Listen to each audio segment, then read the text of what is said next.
goes, a drug is something you take over and over again to try to make yourself feel a certain way. He goes, this is not a drug. He says, this is an experience. He goes, we do this double-blind study. We take people that are terminal cancer patients, and we give them a placebo one time, and we don't know. It's double-blind. We don't know what they're giving them.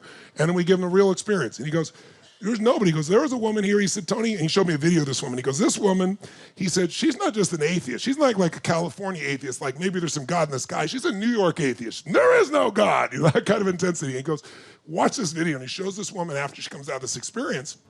And she was forever changed. She said, I experienced God directly. I know there's God. I have no more fear. And so they've done all these studies. And so that's what brought me into it. It's like, I said, I went to Brazil. I want to have an experience where I don't have the fear of death. And if one experience can do that, so you had this one experience, and what did it do? What did you feel? What did you experience? Well, first of all, I died. Yeah, you felt it. I died. Yeah, I died. I couldn't come back, and I was saying, no, I don't want to die because I got a wife and kids. I don't want to die. But it was saying, come on, the sound. When it first started happening, like we mentioned downstairs, I was like, stop this thing. I couldn't stop it. No. I heard you had the same experience. That's why I said, I don't want to do this no more. I wanted to stop. And the guy was like, it can't stop. And it's scary as fuck in the beginning because you feel like you're dying. And I just started, I told him I told this guy I didn't know, and I started telling him everything I did, everything I saw, all my things. I just gave him, I don't know, I was just telling him all my guilt. All the guilt just came out, telling him the real bad stuff, everything I did, and this is why I act this way and stuff. And when I was under it, I saw that pineal gland. But the first time it hit me, boom, I said, I fucked up, I'm dying. I fucked up. Why did I fuck? I shouldn't have did this. What did it? Because I thought I was dead. Yeah. I thought it was over. I said, holy, why did I do this? And I was like, no, I don't want to die, I don't want to die. And then at the end, it was like, yeah! And I woke up, and it only was 15 minutes, but it felt like 3 hours. And I've never felt the same in my life. I look at people, I even talk to people different since my experience with that. And the only thing I thought of when I came out, the first word that came out was love. Yeah. That's always what you've been, though, brother. Yeah. You were that. First thing that came out, I said, I love you, to the guy. Really, that's beautiful. I love you. That's beautiful. And what's it done for you since then? Like what do you experience different about life? Hey, I just know I don't want to do what I did before. Yeah. You know what I mean? I want to strive and just living a happy, stress-free life. I got into this, my CBD and my cannabis corporation. This is just, man, it's been the best thing that ever happened to me in 25, 30 years. When did you make the transition? Like, many people got to reconnect with you when they saw The Hangover, right? So how'd that come about? And I heard you became friends with some of the cast. How did that affect your life?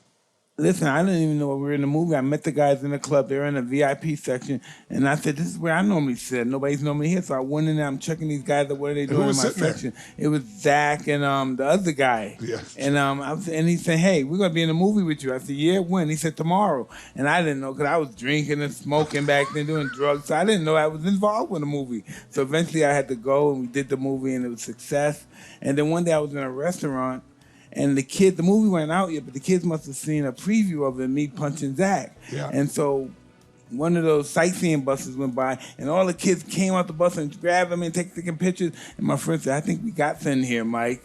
I said, yeah, me too. And then it's been different. It's been changed ever since. The reason why when I go out and I meet younger kids who are 20 or 15 is because they watched The Hangover and some of the other shows I did. Yeah, that's their experience. They had no idea that I used to be a boxer at any time. I heard Bradley Cooper and you became friends. Yeah, Bradley's a really good guy. He is a really good guy, really awesome guy. Really doing well, too. And then how did your Broadway show come about? And some people don't know about it, but it went around the world. Tell us about that. And it started out to be serious, and then your willingness to be humble and take the mix, so to speak, hid about yourself. Tell us about that. Me and my wife are watching, we're going to see Chaz Palminteri, The Bronx Tale, the movie, but he's doing it on stage.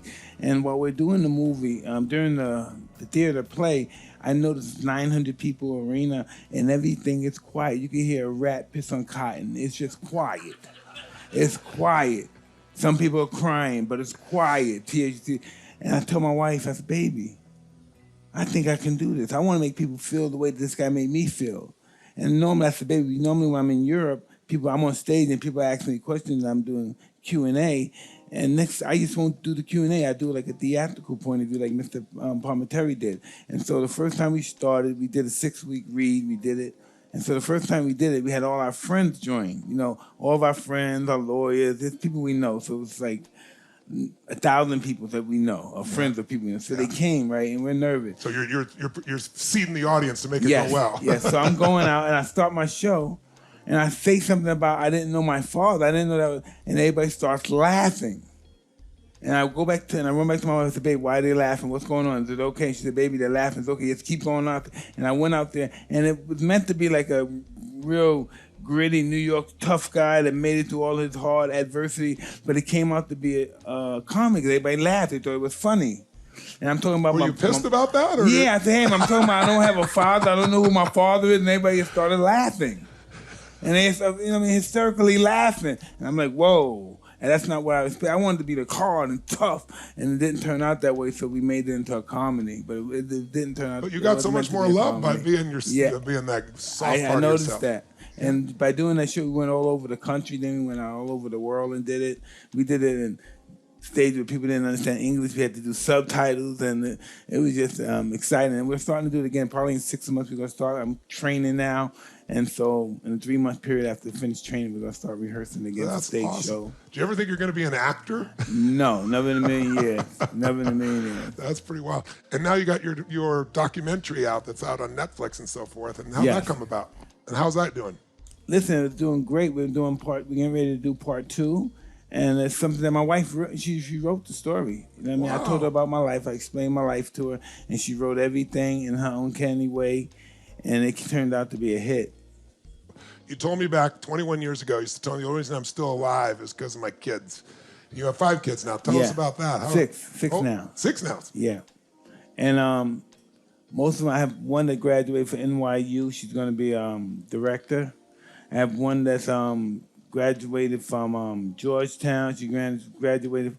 What's the one? She graduated from like 7 colleges already. She's like a professional student. Okay, that's all she does. She's in Arizona now. She's just a professional student. And I have one that's an American University in D.C.